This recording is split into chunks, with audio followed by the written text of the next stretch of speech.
다 함께 묵도하심으로 5월 2일 어린이 주일 예배를 하나님 앞에 올려드리겠습니다.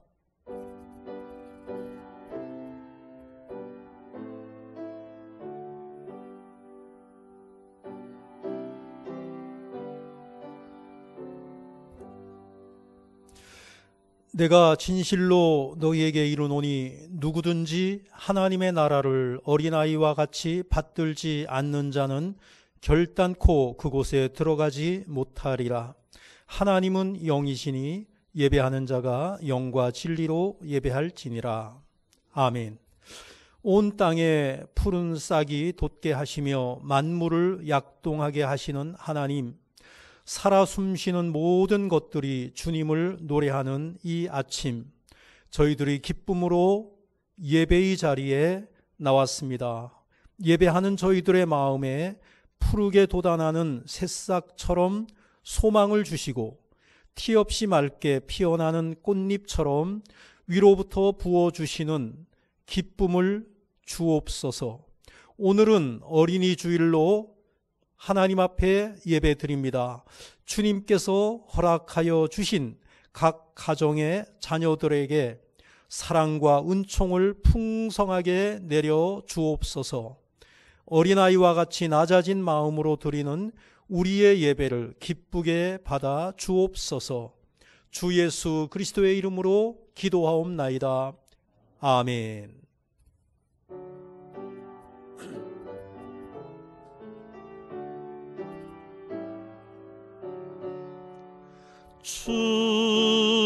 춘혜를 받으려 모인 성도들, 주 크신 뜻 깨닫게 하옵소서. 내 고통의 멍에를 다 벗게 되니 날 구속하신 이름 찬양하리. 주리를 곁에서 인도하시니 그 거룩한 나라가 이루어지네. 저 마귀와 싸워서 늘 승리하니 큰 영광 주께 돌려 찬양하리. 주리의 방패와 창검 되시니 나 승리의 주님을 따릅니다. 큰 환난을 당할 때 늘 도우시니 승전가 높이 불러 찬양하리.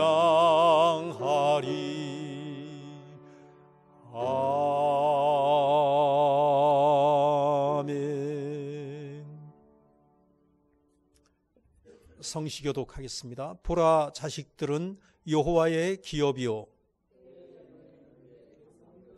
젊은 자의 자식은 장사의 수중의 화살 같으니 이르시되 진실로 너희에게 이르노니 너희가 돌이켜 어린 아이들과 같이 되지 아니하면, 그러므로 누구든지 이 어린 아이와 같이 자기를 낮추는 사람이, 또 누구든지 내 이름으로 이런 어린아이 하나를 영접하면, 또 아비들아 너희 자녀를 노엽게 하지 말고 오직 주의 교훈과 훈계로 양육하라. 그리하면 늙어도 그것을 떠나지 아니하리라. 아멘. 신앙 고백하시겠습니다. 나는 전능하신 아버지 하나님 천지의 창조주를 믿습니다. 나는 그의 유일하신 아들 우리 주 예수 그리스도를 믿습니다.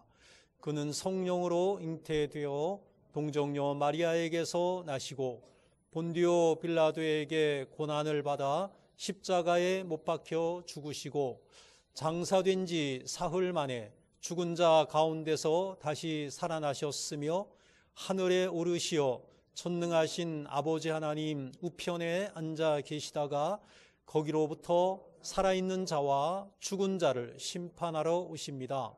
나는 성령을 믿으며 거룩한 공교회와 성도의 교제와 죄를 용서받는 것과 몸의 부활과 영생을 믿습니다.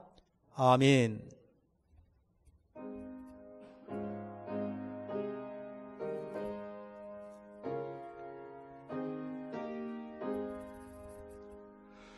내 구주 예수를 더욱 사랑 엎드려 비는 말 들으소서. 내 진정 소원이 내 구주 예수를 더욱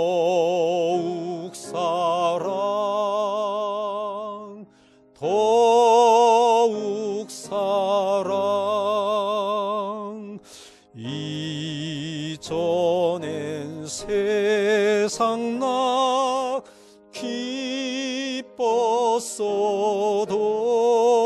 기뻤어도 지금 내 기쁨은 오직 예수. 다만 내 비는 말 내 구주 예수를 더욱 사랑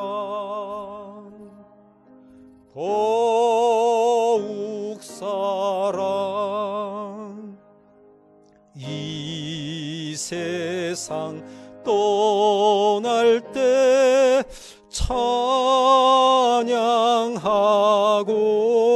찬양하고 숨질 때 하는 말 이것일세. 다만 내 비는 말 내 구주 예수를 더욱 사랑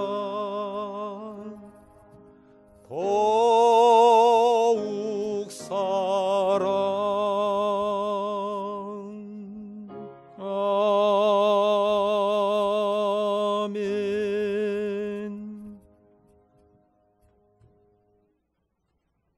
이 시간에도 사랑과 공의로 역사를 이끄신 전능하신 하나님 아버지, 저희를 창세전에 선택하여 주시고 구속의 은총을 입은 주의 백성들을 거룩한 이곳에서 저희의 찬양과 감사와 기도를 받아주시니 감사합니다. 오늘 또 귀하고 복된 성일에 세상 사람들은 푸르른 초목과 환경을 보고 자기 좋은 대로 세상을 즐기지만 구별된 성도들은 보기에 좋은 피조물을 창조하신 하나님의 뜻을 따라 예배의 자리로 왔사오니 모든 성도들에게 말씀을 사모하는 목과 주님의 은혜를 갈급하는 가난한 심령으로 주님을 만나는 복된 시간이 되게 하여 주시옵소서. 아멘. 자비로우신 주님, 한 주 동안 지나온 발자취를 돌아보면 죄와 허물된 모습을 고백합니다. 세상 일에 치우쳐 주님을 잊어버리고 말씀이 사라지다 보니 저희 안에 죄악이 자리 잡고 주인 노릇하며 기뻐하기보다 근심하며 감사하기보다 불평하며 기도하기보다 세상 염려와 욕심에 치우쳐 육신의 정욕으로 살아온 저희를 불쌍히 여기사 십자가의 피로 정결케 씻으사 모든 죄를 사하여 주옵소서. 아멘. 예배의 능력을 힘입어 삶이 예배가 되고 예배가 삶이 되어 죄악을 멀리할 수 있는 복된 성도로 살아가게 하여 주옵소서. 사랑의 주님, 오른 가정의 달로 지킬 수 있으니 감사합니다. 하나님의 나라가 이 땅에 이루어지기를 원하며 교회의 모형인 가정이 천국을 이루기를 원하지만 사탄에 뿌려진 씨앗으로 인하여 가정들이 신음하며 고통하고 있습니다. 질병으로 인하여 고통하며 물질로 인하여 다툼이 생기며 가정 안에 사랑이 식어지니 분열되어 상처된 가정들이 많이 있습니다. 주님 찾아가 주셔서 불쌍히 여기사 어루만져 주시고 치유하사 회복시켜 주옵소서. 아멘. 주님, 아직도 가정이 온전히 복음화되지 못한 가정들을 기억하여 주셔서 가정 안에 한 주일을 섬기며 마음과 생각이 일치되어 하나님을 연합게 하는 복된 가정으로 세워 주시옵소서. 아멘. 어린아이를 가장 사랑하시는 주님, 주인공이 없는 어린이 주의를 지키고 있습니다. 교회가 빛과 소금의 맛을 잃으니 세상에 등을 짓게 되고 먼저 믿는 자들이 본이 되지 못하니 성도들이 열정이 식어가며 어른들이 온전히 말씀에 순종하지 못하니 다음 세대들이 교회를 떠나버린 결과를 깨닫습니다. 회개하며 강구하오니 주님 지금부터라도 상한 갈대를 꺾지 아니하시고 꺼져가는 등불을 끄지 아니하시는 주님의 긍휼을 의지하오니 믿음에 대한 열정이 회복할 수 있게 하여 주시옵소서. 아멘. 주일학교 부흥이 없이는 다음 세대가 희망이 없음을 깨닫고 교회마다 어린이들의 복음화를 위하여 힘써 기도하며 관심을 가지며 연구하여 주일학교 예배가 회복되는 날이 속히 이르게 하여 주시옵소서. 아멘. 주님, 이 나라 이 민족을 불쌍히 여겨 주시옵소서. 보한 것 같지만 궁핍한 백성들이 있습니다. 물질은 풍부하나 정신적으로 결핍한 자들이 많습니다. 대통령과 이정자들에게 지혜를 허락하사 함께 누리며 이정자들이 겸손과 섬김의 자세로 국정을 잘 다스릴 수 있는 지혜를 허락하여 주시옵소서. 아멘. 하나님 아버지, 북녘 땅을 불쌍히 여겨 주시기를 원합니다. 평화를 위협하는 악한 계획은 하나님의 공의로 막아주시고 백성들의 굶주림과 고통하는 신음소리를 외면치 마시며 지하에서 주의 역사를 기다리는 성도들의 기도를 들으시며 복음의 통일의 날이 속히 이르게 하여 주시옵소서. 아멘. 오늘도 말씀을 선포하실 담임 목사님에게 성령으로 기름 부어 주시옵소서. 아멘. 선포된 말씀이 영의 만나로 배부름을 얻게 하시며 복음의 능력이 세상으로 흘러넘쳐 영향력 있는 삶을 살아가게 하여 주시옵소서. 아멘. 예배를 돕는 모든 자의 수고를 기억하시며 찬송하는 입술이 복되게 하시며 흠양하여 주옵소서. 아멘. 본당 제일교회 모든 성도들을 어떤 상황에서 어떤 모습으로 예배드리든지 은혜를 허락하여 주시옵소서. 감사드리며 어린이를 천국 백성의 기준으로 삼으신 예수 그리스도 이름으로 기도 올리옵나이다. 아멘.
아멘. 하나님께 영광의 박수 올려드리겠습니다.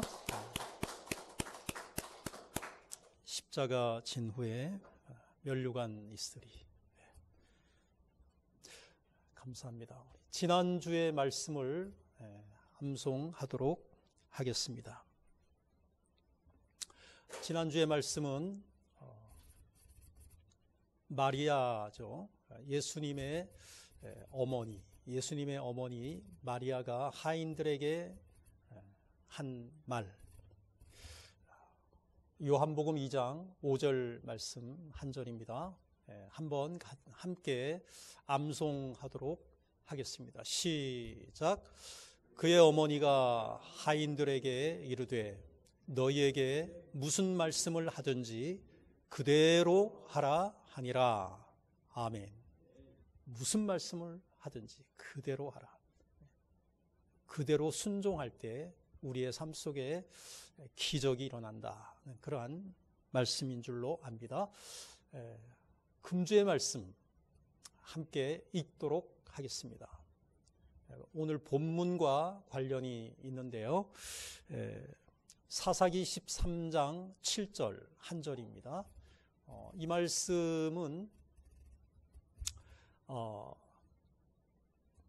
그가 내게 이르기를, 누가 누구에게 이르기를 이냐면은 여호와의 사자가, 마노아는 이제 삼손의 아버지인데요. 마노아의 아내, 그러니까 삼손의 어머니죠.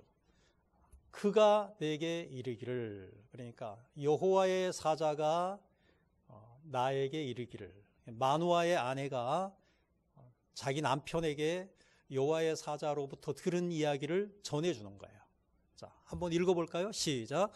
그가 내게 이르기를 보라 내가 임신하여 아들을 낳으리니 이제 포도주와 독주를 마시지 말며 어떤 부정한 것도 먹지 말라. 이 아이는 태에서부터 그가 죽는 날까지 하나님께 바쳐진 나실인이 됨이라 하더이다 하니라. 아멘. 여호와의 사자로부터 들은 이야기를 남편에게 지금 전해주고 있는 그런 말씀이 되겠습니다. 한 주간 동안 우리들의 묵상하시는 그러한 말씀이 되었으면 좋겠습니다. 성경 봉독하겠습니다. 사사기 13장 7절로 14절까지 말씀입니다. 찾으셨으면 함께 교독하도록 하겠습니다. 그가 내게 이르기를 보라 내가 임신하여 아들을 낳으리니 이제 포도주와 독주를 마시지 말며 어떤 부정한 것도 먹지 말라. 이 아이는 태에서부터 그가 죽는 날까지 하나님께 바쳐진 나실인이 됨이라 하더이다 하니라.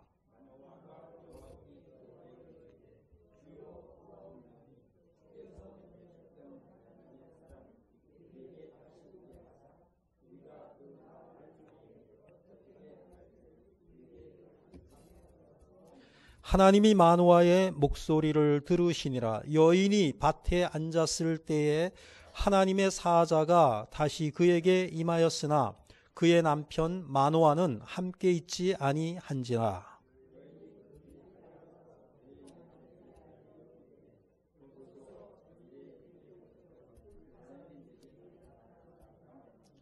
마노아가 일어나 아내를 따라가서 그 사람에게 이르러 그에게 묻되 당신이 이 여인에게 말씀하신 그 사람이니까 하니 이르되 내가 그로다 하니라.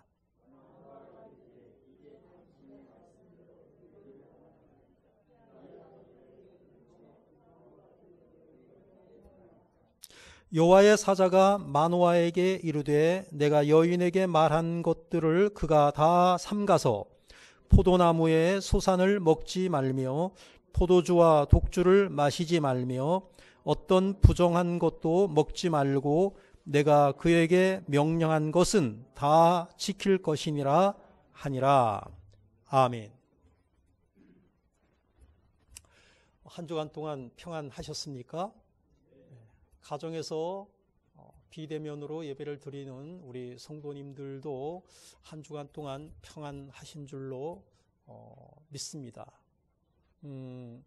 어린이 주일을 맞이했는데요. 아까 장로님이 기도하실 때 주인공이 없는 어린이 주일 예배를 드리고 있다. 상당히 마음이 아픕니다.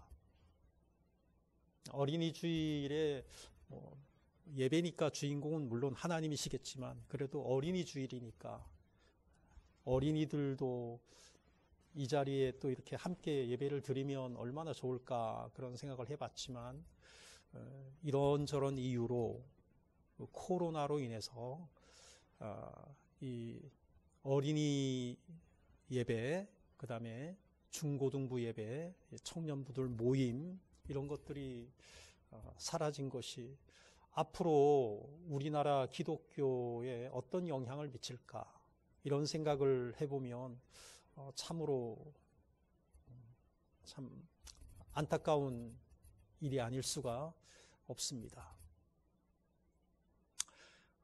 앞으로 10년, 20년 후에 이 자리에 앉아 있어야 할 지금의 어린이들, 그들이 어렸을 때 하나님을 배우지 못하면 나중에 어떻게 될까?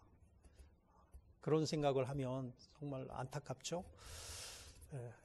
또 어린이 주일인데 어떤 설교를 우리가 해야 될까 이런 생각을 했는데 아무래도 이 자리에 함께 있는 분들은 어린이들보다는 어르신들이잖아요.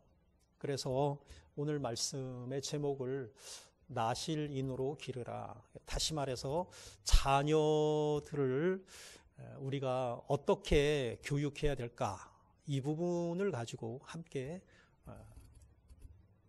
은혜를 나누도록 그렇게 하겠습니다. 앞으로 또 가정을 이루실 분들도 있잖아요. 우리의 자녀를 그리스도인으로서 어떻게 키워야 될까? 어떻게 교육해야 될까라는 그러한 생각을 우리가 함께 생각하면서 이 시간 함께 하도록 하겠습니다. 사사기에 나오는 마지막 사사. 원래 사사 중에 마지막 사사는 누구로 알고 있죠?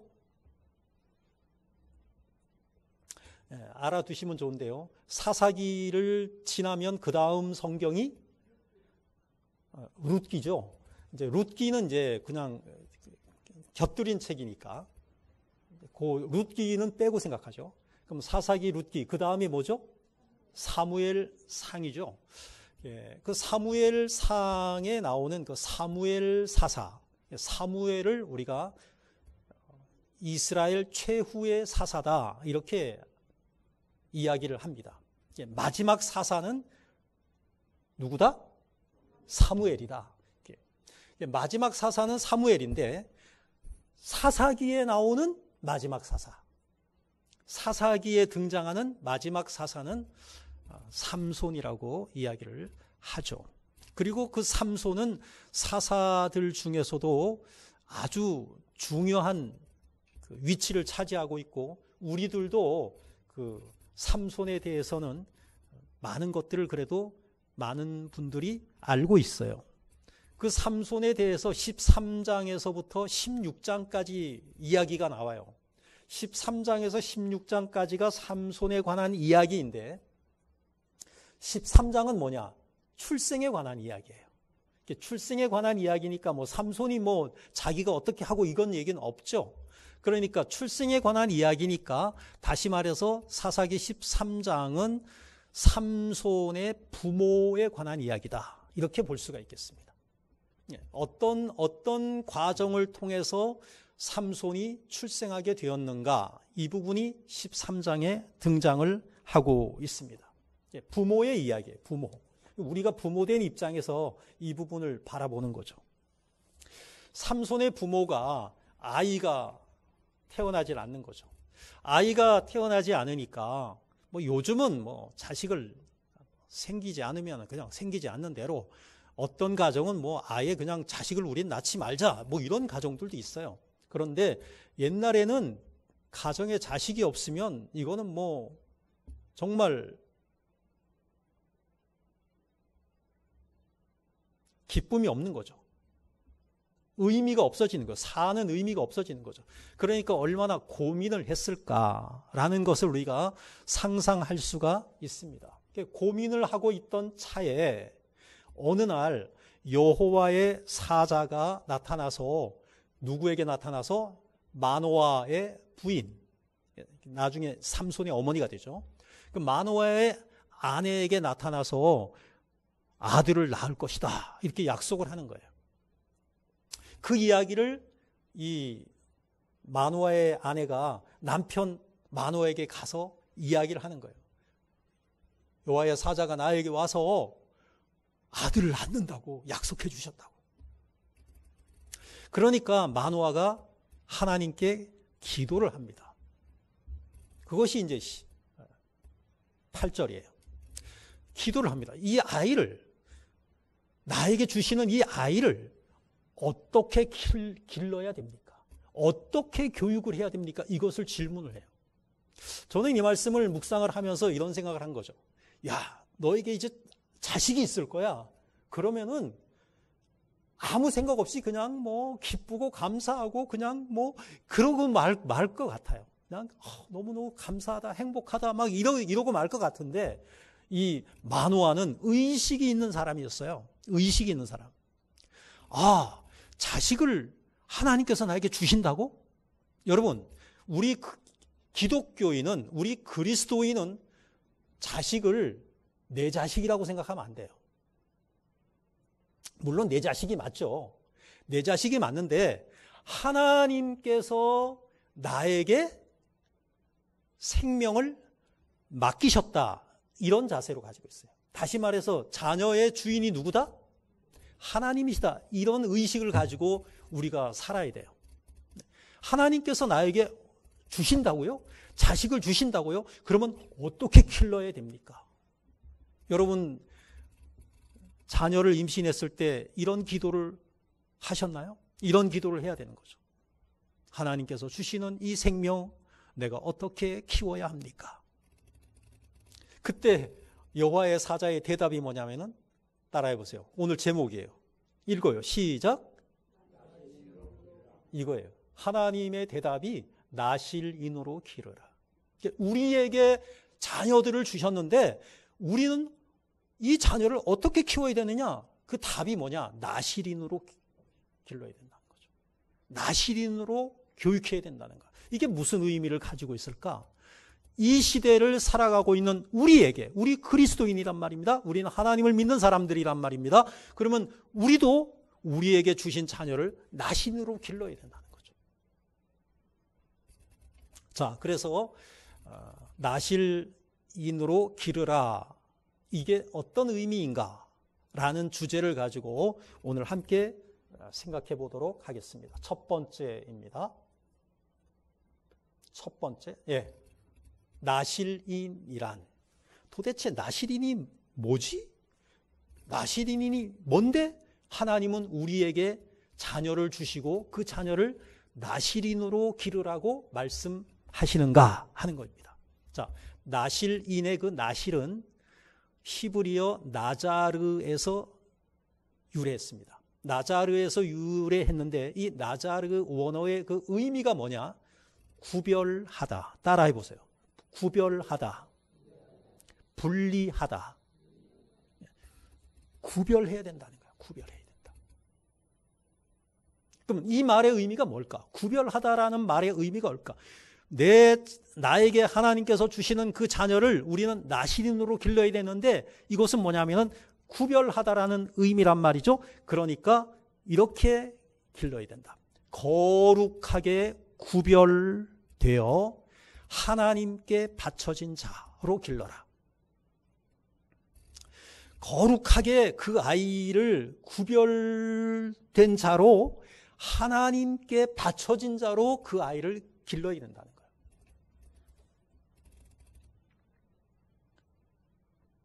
그렇게 키우면 우리는 자녀 교육에 성공한 사람이 되는 거죠. 우리도 영적인 의미에서 나실인이거든요. 구약에 뭐 나실인에 대해서 공부를 하는데 그 구약에 나와 있는 그 나실인의 의미가 뭐냐면은 우리도 이 시대를 살아가고 있는 우리도 뭐냐, 영적인 의미에서 우리도 나실인이에요. 우리도 뭐냐, 하나님께 우리도 이 세상에서 구별되어서, 이 세상에서 거룩하게 구별되어서 하나님께 바쳐진 자로 우리가 살아야 되는 것이거든요. 자, 민수기 6장에 보면 나실인의 규례에 대해서 말씀하고 있는데요. 나실인의 규례. 자, 나실인은 어떻게 살아야 되느냐? 첫 번째입니다. 한번 보시죠. 첫 번째. 읽어요. 시작. 나실인은 머리에 삭도를 대지 말아야 합니다. 삭도를 대지 않는다는 얘기는 뭐냐면은 이것은 머리를 자르지 말라는 뜻이에요. 머리에 칼을 대지 말라는 거예요. 머리를 깎으면 안 된다는 거예요. 나실인은 머리를 길러야 된다는 거예요. 우리나라 옛날에 아들을 낳으면은 그 아들들이 총각이죠, 총각. 결혼하기 전까지는 어떻게 하죠? 머리를 어떻게 해요? 따가지고 기르죠, 이렇게. 자르면 안 돼. 상투를 틀면 안 돼. 갓을 쓰면 안 되고. 근데 이게 무슨 의미냐? 왜 머리를 자르지 말라고 하지? 나실인은 머리를 자르면 안 되는 거예요. 자, 이 머리를 자르지 않는다라는 말의 의미를 우리가 알아야 되거든요. 머리를 자른다. 우리는 지금 머리 자르잖아요. 우리는 뭐만 알면 되냐? 의미만 알면 돼요. 의미만 알면. 자, 고린도전서 11장 10절. 한번 읽어보죠. 읽어요. 시작. 그러므로 여자는 천사들로 말미암아 권세 아래에 있는 표를 그 머리 위에 둘지니라. 저런 의미를 갖고 있어요. 그러면 이게 여기에서 이제 중요한 게 뭐냐면 권세 아래에 있는 표. 권세 아래에 있는 표를 의미하고 있다는 거죠. 그러면 이것은 뭐냐면은 머리를 기른다고 하는 것은 권세 아래에 있는 표라는 의미를 가지고 있어요. 그러니까 무슨 얘기냐면은 머리를 자르지 않는다라고 하는 이 말의 의미는 내가 어떤 권세 아래에 있다. 누구의 내가 지배를 받고 있다. 이런 의미를 가지고 있다라고 하는 거예요. 그걸 인정하는 거예요. 그러니까 내가 주인이 아니다 그 말이에요. 나에게는 주인이 따로 있다. 그런 의미를 가지고 있는 거예요. 그래서 뭐 우리나라에도 옛날에 장가 가기 전에는 머리를 따서 머리를 자르지 않았다 그러잖아요. 그건 뭐냐면은 나는 여전히 부모의 권위 아래에 있다. 뭐 그런 의미라는 거죠. 장가를 가면 뭐냐면 너는 이제는 한 가정을 이룰 자격이 있다. 그럼 머리를 자르는 거죠. 자, 주석가 랑게가 이 부분에 대해서 아주 정리를 잘 해놨어요. 주석가 랑게. 한번 읽어보시죠. 읽어요. 시작. 머리를 기르는 것은 나 자신이 나를 주장하는 것이 아니라 하나님이 나 자신을 주장하신다는 것을 고백하는 표다. 그러니까 머리를 자른다라는 말은 뭐냐면 이제는 내가 주인이야 이 말이에요. 머리를 자르지 않는다. 나실인. 머리를 자르지 않는다는 얘기는 뭐냐면 내가 나를 주관하는 게 아니라 내 주인은 누구다? 내가 아니라 하나님이다. 그 말이에요. 우리는 나실인으로 살아야 되니까 우리는 뭐냐? 항상 나의 주인은 누구야? 하나님이죠. 나는 하나님의 자녀야. 이거예요. 그렇게 살아가는 거예요. 나실인은 그렇게 살아가야 되는 거죠. 내 인생은 내 거야. 이렇게 사는 것이 아니라 나는 하나님의 권위 아래에 있고 하나님이 나의 아버지가 되시고 나는 하나님의 자녀이니 하나님의 뜻대로 하나님의 영광을 위해서 살아가는 사람이야. 이게 바로 영적인 나실인이라는 거죠. 하나님의 주권을 인정하는 것이 바로 머리에 삭도를 대지 않는다는 의미라는 거죠. 하나님만이 나의 경배의 대상입니다. 하나님만이 나의 모든 것입니다. 하나님이 생명을 나에게 불어넣어 주시고 이 세상에 보내주셔서 내가 지금 존재하고 있습니다. 나는 나의 사는 날 동안 오직 하나님만을 바라보며 하나님의 말씀에만 순종하는 삶을 살겠습니다. 이것을 고백하는 것이 뭐냐? 그것을 나타내는 표가 뭐냐? 머리를 자르지 않는 거라는 거죠. 그래서 요거를 요약하면, 자, 이렇게 저는 요약을 했습니다. 나실인은 머리에 삭도를 대지 않는다라는 말의 의미는 나의 주인은 누구시다? 하나님이십니다. 이거예요. 하나님의 주권을 인정하라라는 거죠. 하나님의 주권을 인정하는 삶. 우리의 삶이 하나님의 주권을 인정하는 삶을 살자는 거예요. 우리의 삶 속에서 오늘도 하나님의 주권을 인정하는 삶을 사시기를 주의 이름으로 축복합니다. 우리 자녀를 그렇게 길러야 되겠다는 거죠. 두 번째입니다. 자, 나실인의 규례 두 번째 읽어요. 시작. 나실인은 독주와 포도주를 멀리해야 합니다. 문자적으로 보면은 이제 술 마시면 안 되는 거예요. 문자적으로 보면. 근데 의미가 뭐냐? 이게 중요해요. 술을 마시고 안 마시고 이거 가지고 뭐 내가 그리스도인인데 내가 술을 마셔야 되냐 안 마셔도 되는 거냐 안 되는 거냐 이거 논쟁하는 것은 의미가 없어요. 저는 그렇게 생각해요. 나실인은 독주와 포도주를 멀리해야 됩니다. 이 말에 어떤 의미를 갖고 있느냐 이게 중요하다는 거죠.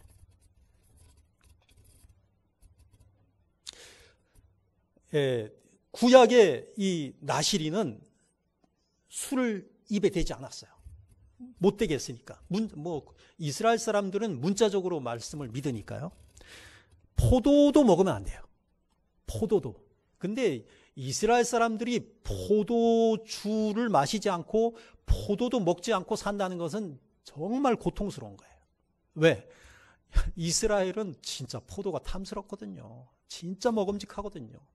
이스라엘에 가면은 정말 과일들이 정말 풍성하고요. 정말 달콤하고요. 맛있어요. 근데 그걸 안 먹는다는 게 참 어렵잖아요. 예수님도 첫 번째 이 기적이 뭐였어요? 이적이.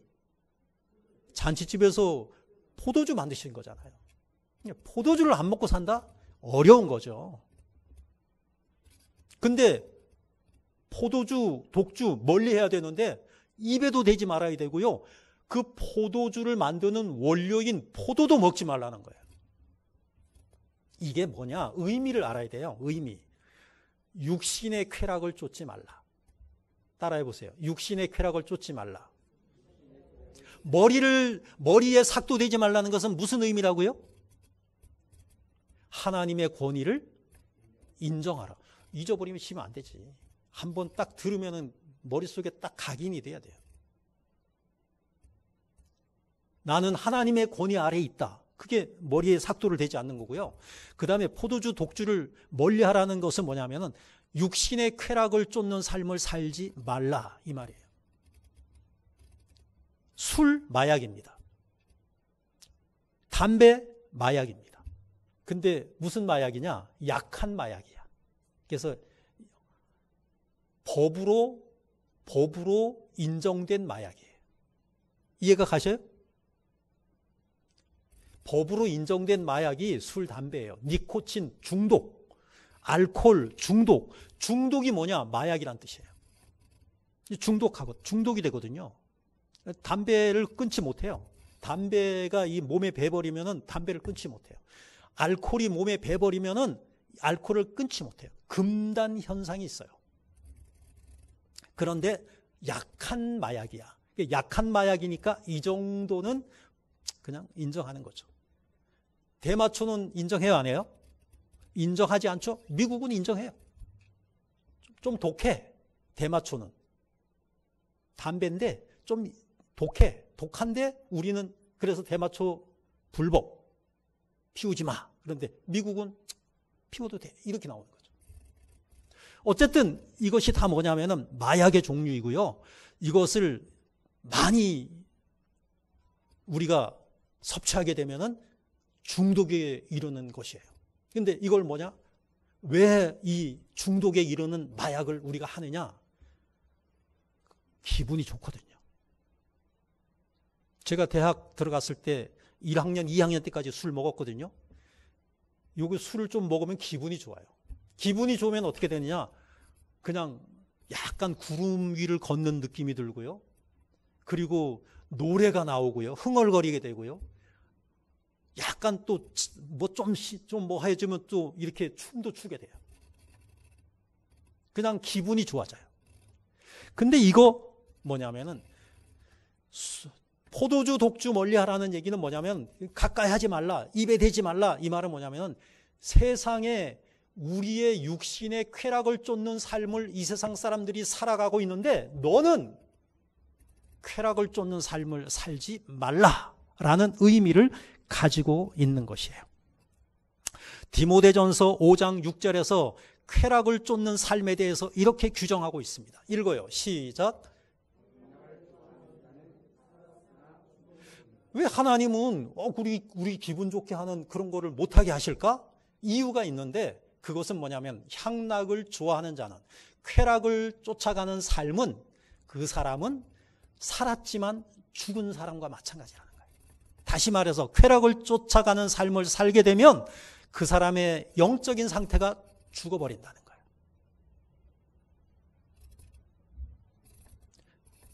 신앙적으로, 영적으로 그는 하나님을 바라보는 삶을 살 수가 없게 되기 때문이다 라고 하는 것입니다. 자, 그렇다면 세 번째는 뭐냐? 나시린의 규례 세 번째. 읽어요. 시작. 시체를 멀리 해야 된다. 나시린은 시체를 멀리 해야 된다. 이게 나시린이 되면은요, 부모가 죽었는데 부모 시체도 보면 안 돼. 만져도 안 되고. 그게 무슨 의미지? 이게 의미를 알아야 된다니까? 우리는 이 시대의 나시린으로 살아가고 있으니까요. 이 규례를 가지고 우리의 삶 속에 적용을 해야 돼. 그러면 나는 어떻게 살아야 될 것인가? 시체를 멀리 하라고 했으니까 이제 시체가 있으면 나는 이제 보면 안 되나? 그런 문자적으로 믿지 말라니까요. 의미를 알아서 우리가 어떻게 살아야 될 것인가 나에게 적용하라는 거예요. 자, 민수기 6장 6절에서 7절입니다. 읽어요. 시작. 여호와께 드리는 모든 날 동안은 시체를 가까이 하지 말 것이요. 이렇게 말하고 있어요. 그 다음에 7절 읽어요. 시작. 그의 부모, 형제, 자매가 죽은 때라도 그로 말미암아 몸을 더럽히지 말 것이니 이는 자기의 몸을 구별하여 하나님께 드리는 표가 그의 머리에 있음이라 그랬어요. 이것은 뭐냐면은 시체를 멀리 하라라는 말은 뭐냐면은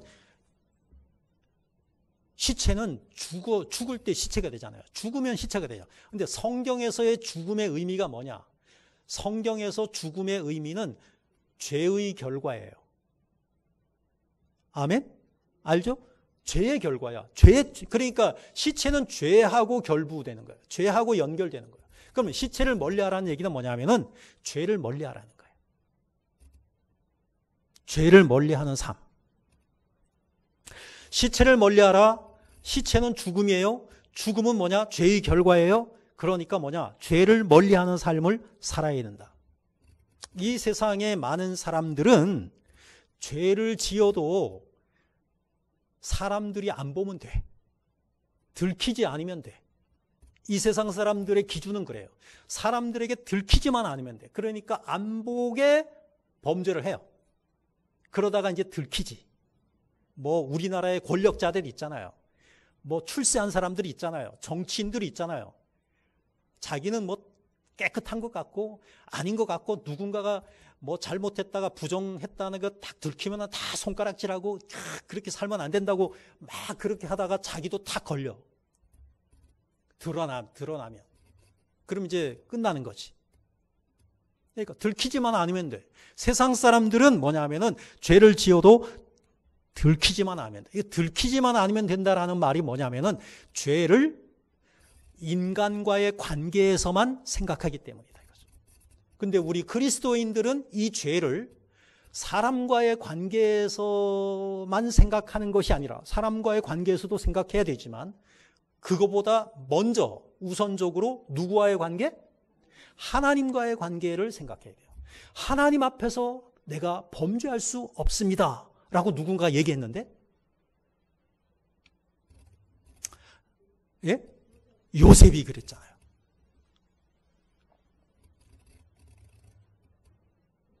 하나님 앞에서 내가 범죄할 수 없습니다. 유혹할 때. 그렇게 얘기했잖아요. 그냥 아무도 모르게 여자가 유혹을 했어. 그러면 아무도 모르게 그냥 들키지만 하면 되잖아. 근데 어떤 의식을 가지고 있느냐? 하나님 앞에서 나는 범죄할 수 없습니다. 이게 이제 그리스도인의 죄에 대한 의식입니다. 하나님과의 관계에서 죄가 중요한 거예요. 이 세상은 그래서 죄의식이 없어요. 들키지만 않으면 돼. 그러다가 이제 들켜갖고 망신당하고 그렇게 하잖아요. 근데 성경은 뭐냐? 하나님 앞에서 죄 지으면 심판받는 거예요. 이 세상에서 들키지 않고 죽어도 이 세상에서 들키지 않고 죽는 그 범죄를 완전 범죄라 그러잖아요. 근데 완전 범죄, 하나님 앞에서는 완전 범죄가 없는 거예요. 자, 그래서 나시린의 규례 3가지를 살펴봤는데요. 첫 번째는 뭐냐? 머리에 삭도되면 안 돼. 그 머리는 권위와 관계 있다 그랬죠? 하나님의 권위를 인정하라. 두 번째입니다. 포도주와 독주를 멀리하라. 포도주와 독주는 뭐와 관계 있어요? 쾌락과 관계가 있어요. 육체의 쾌락을 쫓지 말라. 그 다음에 세 번째는 뭐냐? 시체를 멀리하라. 시체는 뭐와 관계가 있어요? 죄와 관계가 있어요. 죄를 멀리하는 삶을 살라. 나시린은 그렇게 살아야 된다는 거예요. 자, 그렇다면 우리 자녀를 나시린으로 길러야 돼요. 나도 나시린으로 살아야 되지만 우리 자녀도 이렇게 길러야 된단 말이죠. 첫 번째 뭐예요? 자녀를 하나님께 드려야 합니다. 본문 5절을 읽어요. 자, 시작. 보라, 내가 임신하여 아들을 낳으리니 그의 머리 위에 삭도를 대지 말라. 이 아이는 태에서 나옴으로부터 하나님께 바쳐진 나시린이 되리라. 그가 블레셋 사람의 손에서 이스라엘을 구원하기 시작하리라 하시니, 이렇게 나왔어요. 나시린은 하나님께 바쳐진 사람이에요. 하나님께 바쳐진 사람이에요. 그러니까 하나님께 드려야 돼. 내 자식이 아니야. 한나가 서원을 하잖아요. 자식을 낳지 못하는 한나가 서원을 하잖아요. 하나님께서 자식을 줘요. 그때 그 한나는 뭐냐면은 서원한 대로 그 자식을 하나님께 드리죠. 우리는 어떤 자세로 자녀를 길러야 되느냐? 이 자식은 내 자식이 아니라 누구의 자녀다?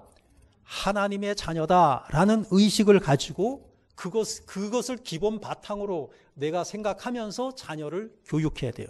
이 자녀의 주인은 내가 아니라 하나님이야, 이 말이에요. 하나님께서 나에게 맡긴 하나님의 자녀로 잘 양육하라고 나에게 맡겨주신 자녀야, 이렇게 생각하고 자녀를 길러야 된다는 거예요. 그러니까 소유의 개념을 분명히 하라. 자녀의 소유가 누구다? 내 이전에 하나님이라는 거예요. 그런 생각으로 자녀를 길러야 된다.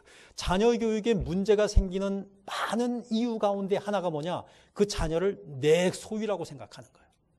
내 거라고 생각하는 거예요.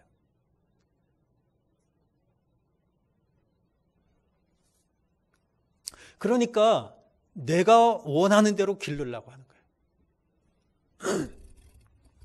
시편 127편 3절입니다. 읽어봐요. 시작. 보라, 자식들은 여호와의 기업이요 태의 열매는 그의 상급이로다. 자식들은 여호와의 기업이라는 거예요. 내 기업이 아니라는 거예요. 자식은 내 기업이기 이전에 여호와의 기업이라는 거예요. 하나님의 상급으로 나에게 주어진 것이라는 거예요. 두 번째입니다. 하나님께 바쳐야 되고 바쳐진 사람이고요. 두 번째는 그러면 어떻게 키워야 되느냐? 길러야 되느냐? 두 번째 읽어요. 시작. 기도해야 합니다. 본문 8절. 마노아가 자기 아내로부터 여호와께서 자식을 주신데 이거를 전해 듣고 나서 제일 먼저 마노아가 뭐냐? 기도했다는 거예요. 읽어요. 시작. 마노아가 여호와께 기도하여 이르되 주여 구하옵나니. 여기까지만 하겠어요. 시간이 없어서. 마노아가 아내로부터 하나님께서 자식을 주신대 라는 말을 전해 듣고 나서 제일 먼저 뭐 했냐? 하나님께 기도했다라고. 어떻게 내가 이 자녀를 길러야 합니까? 어떻게 내가 이 아이에게 행할지를 우리에게 가르치게 하소서, 가르쳐 주세요 라고 기도했다라고 하는 것입니다. 창세기 27장을 보게 되면은요, 이삭이 자기 자녀들을 에서와 야곱을 축복하죠. 그대로 됩니다. 그 다음에 창세기 49장을 보게 되면 야곱이 12아들을 위해서 기도합니다. 축복합니다. 그런데 그대로 됩니다. 이것을 뭐라고 얘기하느냐? 성경은 축복권이라고 얘기해요. 따라해 보세요. 축복권. 축복권은 뭐냐면 부모는 자녀를 위해서 축복할 권리가 있다. 저는 축복할 권리도 있고 축복해야 할 의무도 있다라고 말씀드리고 싶어요. 자녀를 위해서 기도해야 된다는 거죠. 축복권이 있으니까 기도할 권리가 있어요. 그리고 그대로 돼요. 축복해야 할 의무도 있는 것이에요. 여러분의 자녀를 위해서 기도하시기 바랍니다. 축복하시기 바랍니다. 잠자고 있는 자기의 자녀의 머리에다가 엄마가 손을 대고 하나님, 이 자녀 건강하게 자라게 해주세요. 하나님께 영광 돌려드리는, 그리고 이 세상에서 정말 많은 사람들에게 선한 영향력을 끼치는 자녀로 자라게 해주세요라고 기도하잖아요. 그대로 되는 줄로 믿습니다.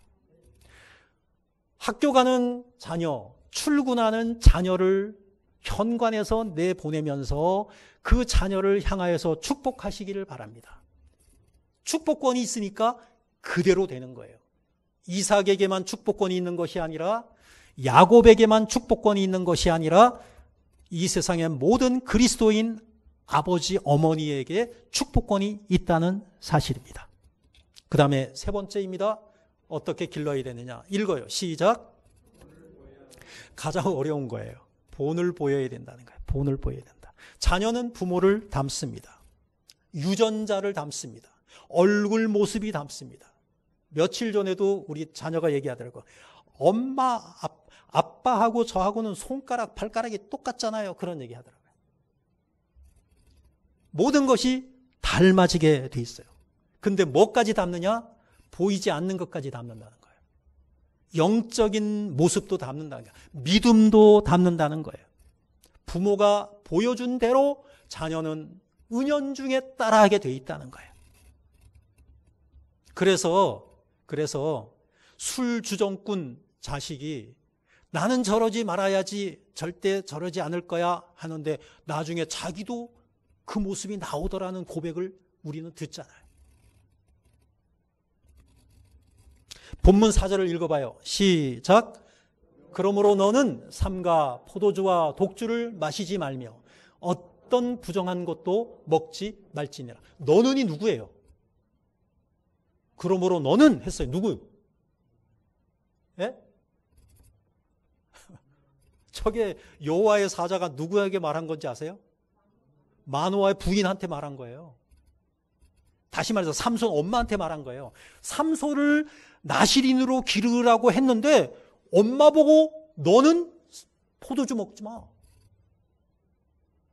아니, 그러면 이렇게 얘기할 수 있잖아요. 아니, 내 자식만 나시린으로 기르면 되죠. 돼요, 안 돼요?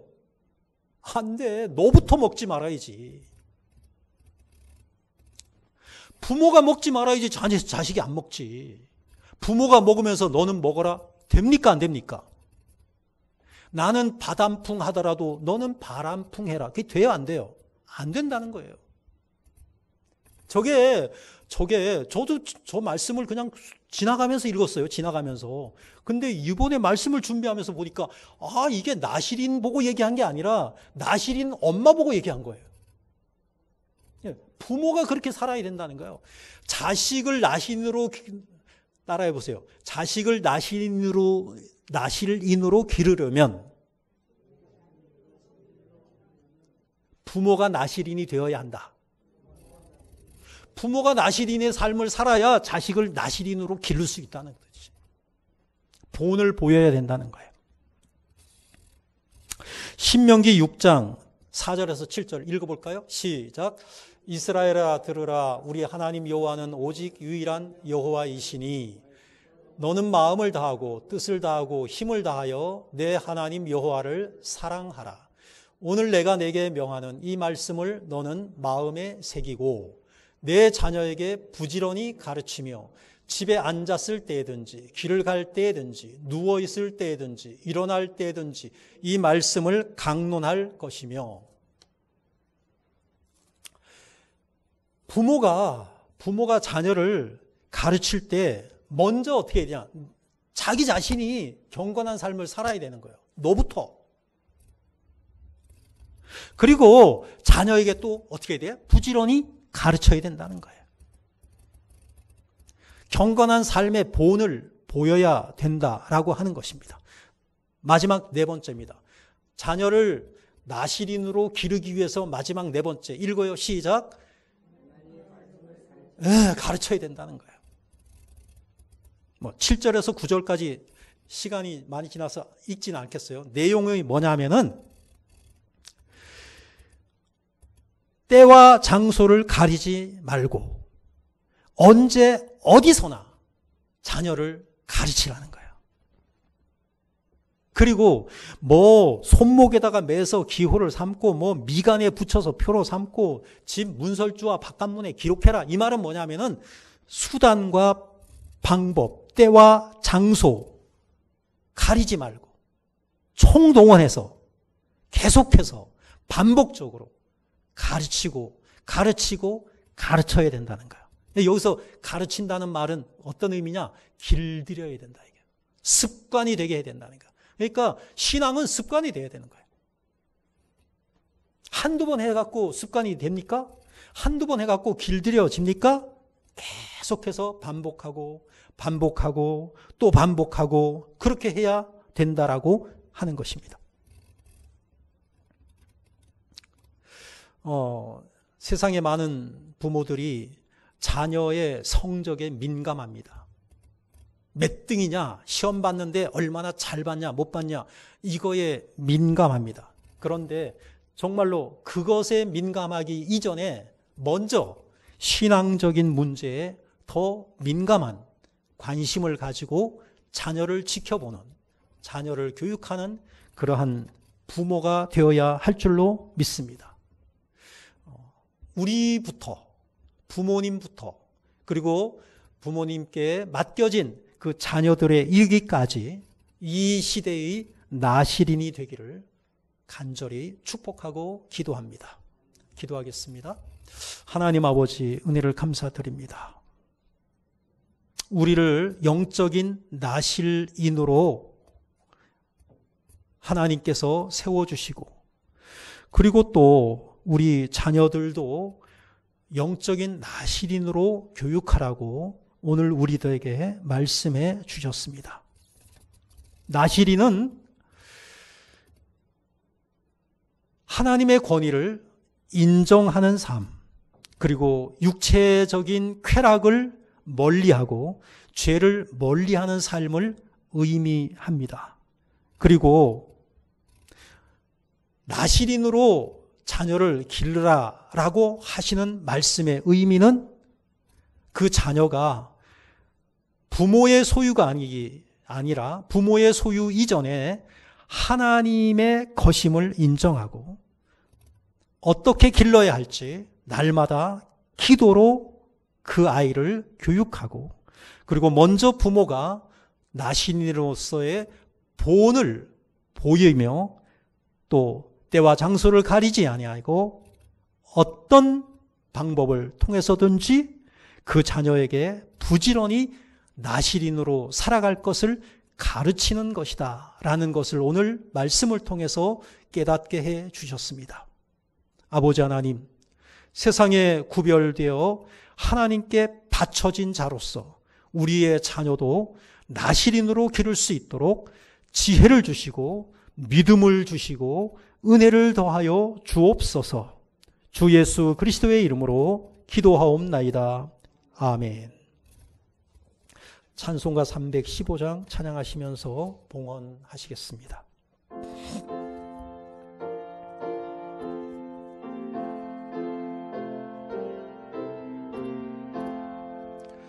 내 주 되신 주를 참 사랑하고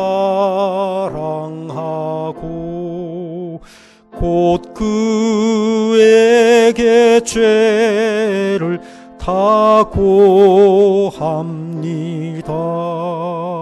큰 은혜를 주신 내 예수시니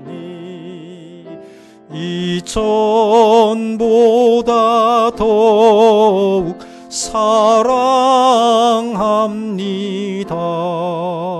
주 날 사랑하사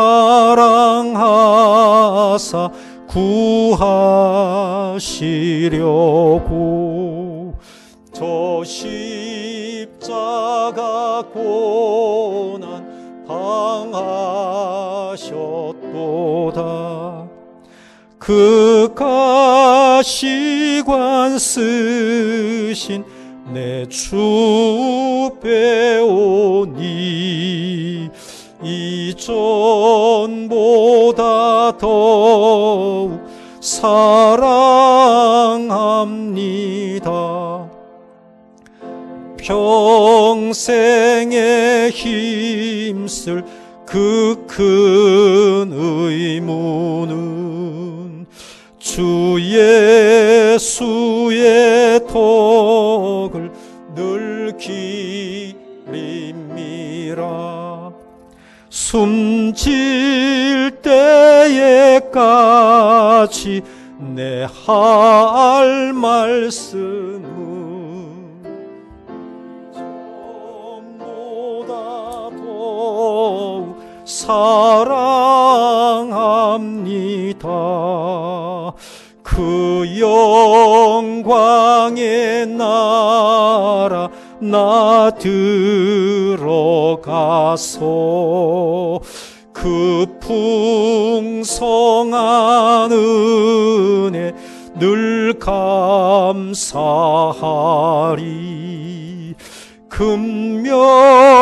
금멸류관 쓰고 나 찬송할 말 이전보다 더욱 사랑합니다.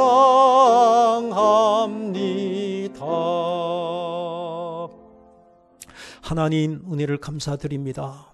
이 시대의 나시린으로 저희들을 구별하시고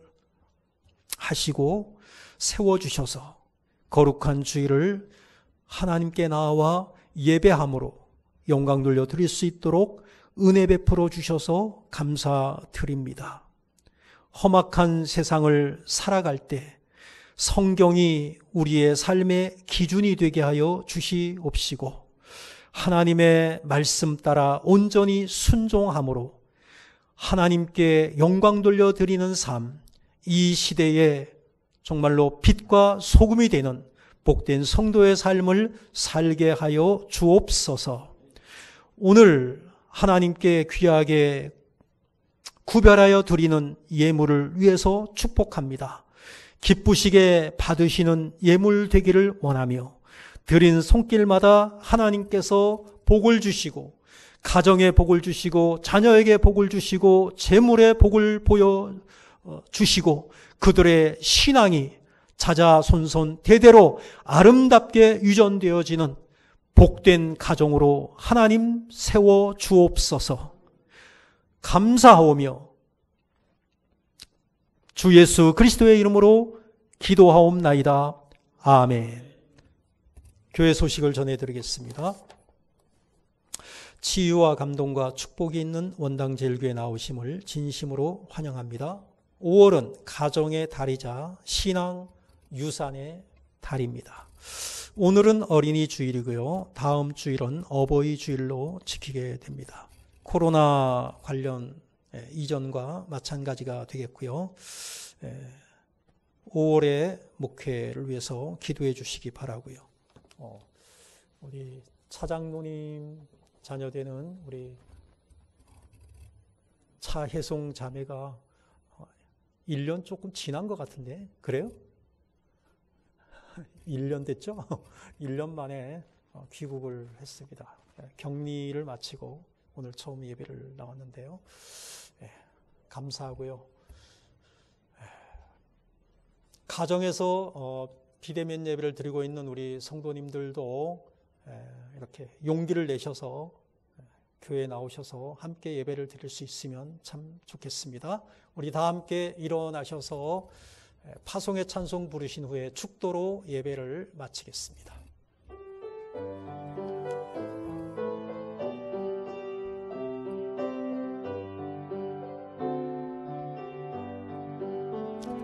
여기에 모인 우리 주의 은총 받은 자여라. 주께서 이 자리에 함께 계심을 아노라. 언제나 주님만을 찬양하며 따라가리니 시험을 당할 때도 함께 계심을 믿노라. 이 믿음 더욱 굳세라. 주가 지켜주신다. 어두운 밤에도 주의 밝은 빛 인도하여 주신다. 이 믿음 더욱 굳세라. 주가 지켜주신다. 어두운 밤에도 주의 밝은 빛 인도하여 주신다. 지금은 우리 구주 예수 그리스도의 은혜와 아버지 하나님의 사랑과 성령의 인도하심이 거룩한 주일을 하나님께 나와 예배하며 오늘 하나님께서 주신 말씀, 우리들에게 선물로 주신, 우리에게 맡겨주신 자녀를 나실인으로 기르라는 그 말씀을 깊이 생각하며 먼저 나부터 나실인이 되고 우리의 자녀를 구별된 나실인으로 바르게 길러 하나님께 영광 돌려 드리는 그러한 자녀로 세워지기를 간절히 소원하며 바라며 돌아가는 우리 모든 성도들에게 이제로부터 영원토록 함께 있을지어다. 아멘.